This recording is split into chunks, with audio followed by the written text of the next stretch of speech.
Content is to the internet as breath is to living.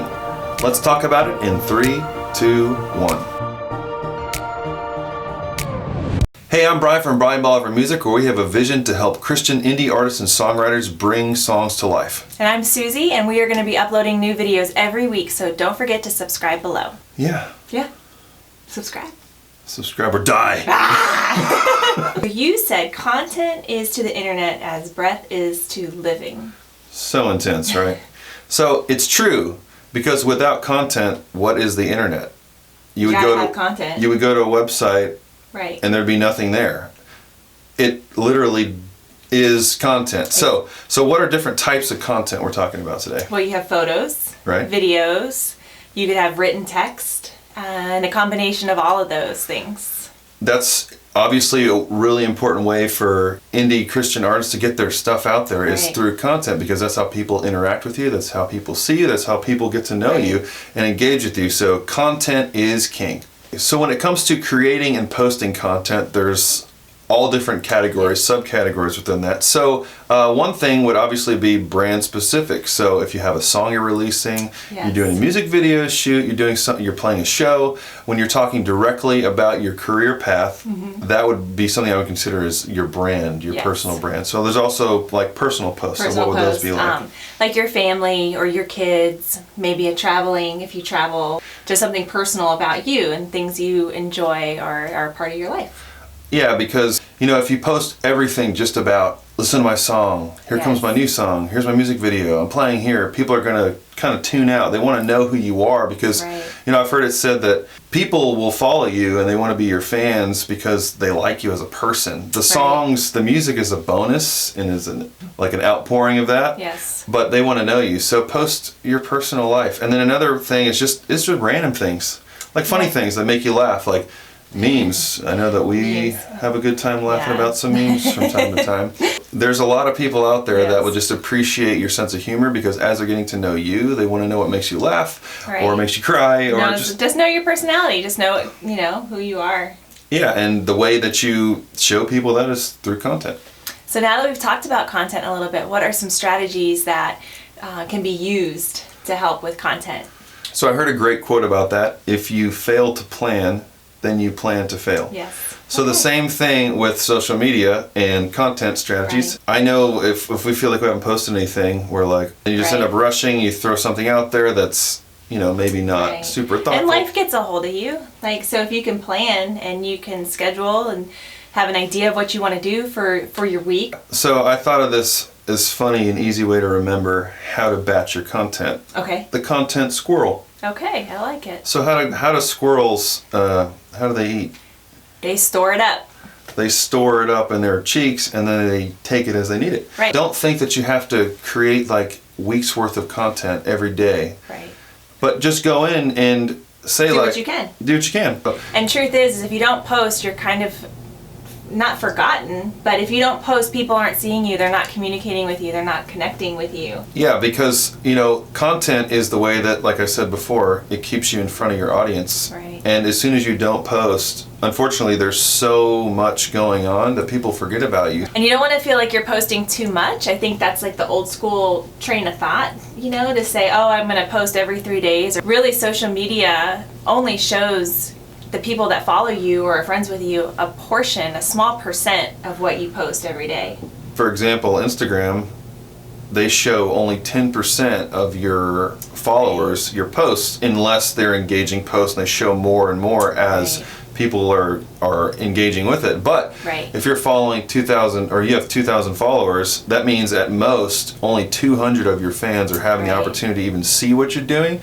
So don't feel like you're annoying people. As long as you're keeping good, engaging posts that are talking about what you're doing, your personality, and just things that you're into, that's all you can do. And then as new followers come across you, they'll say, hey, this person's active. I want to be a part of what they're doing. And you made a good point about being engaging. Like, communicate with the people that want to know about you and talk to you. One motto that Brian has always had is he tries very hard to comment back to everyone on Facebook, on Instagram. He has just always said from the beginning that everyone is important. Everyone he wants to get to know.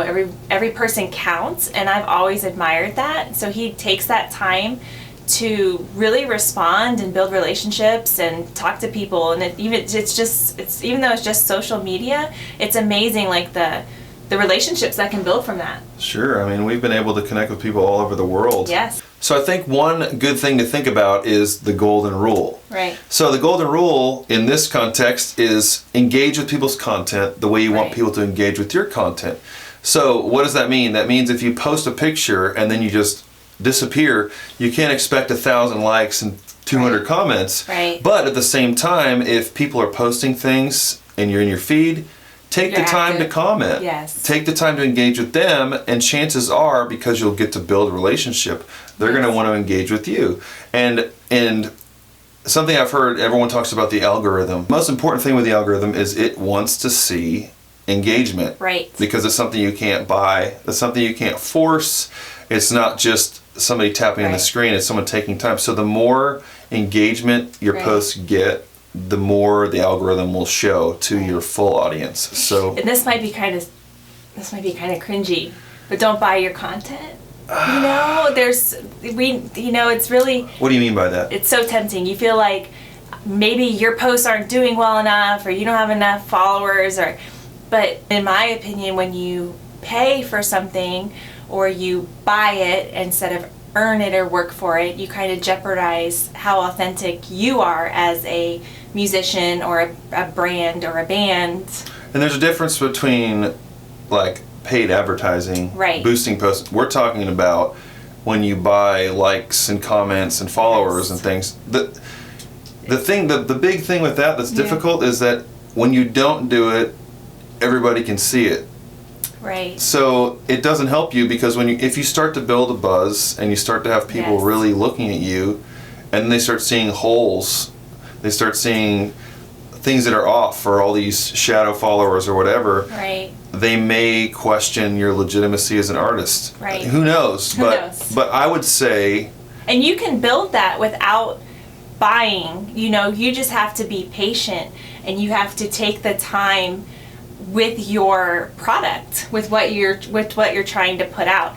And once you start purchasing or buying, in our opinion, that's when you and if you've done it before, we're not trying to we don't want to hurt anyone's feelings. We're just saying, in our opinion, through engagement and through strategies that you put in, you can do this in an honest way, and you can build your brand from the bottom up. It just might take some time. It's interesting because, like I mentioned, the algorithm cares most about engagement. You can't buy engagement. That's the only thing you can't buy. So obviously, it's really important to get authentic engagement, not just to grow your audience and all that. I mean, that's a byproduct. Right. The real thing is getting to know people, getting to meet people, and just being a part of their lives. Something that I've come up with, I call it efficient content. So what does that mean? Basically, that means don't be afraid to take one piece of content and spread it out as much as you can.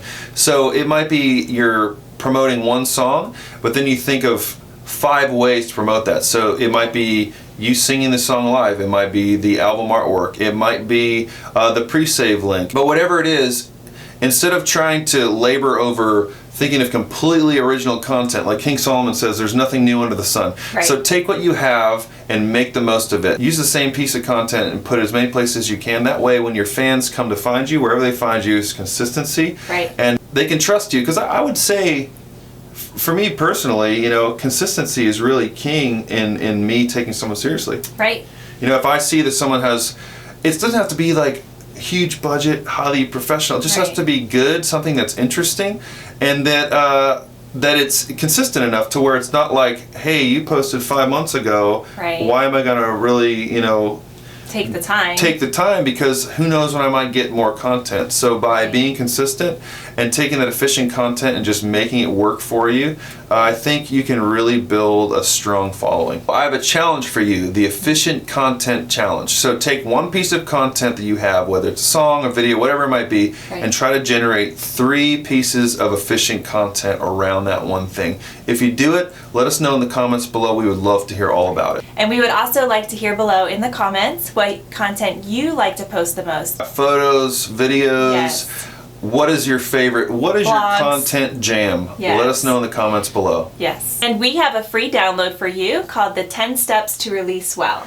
Yeah, if you click the link below, you'll have instant access to this guide, which will walk you through the steps of the release process from Yes. songwriting all the way to celebrating on Christmas morning release day. Yeah. So click the link below. We want to thank you so much for watching. Don't forget to subscribe below so you can keep up with all the new videos we'll be posting every week, and we'll see you in the next one.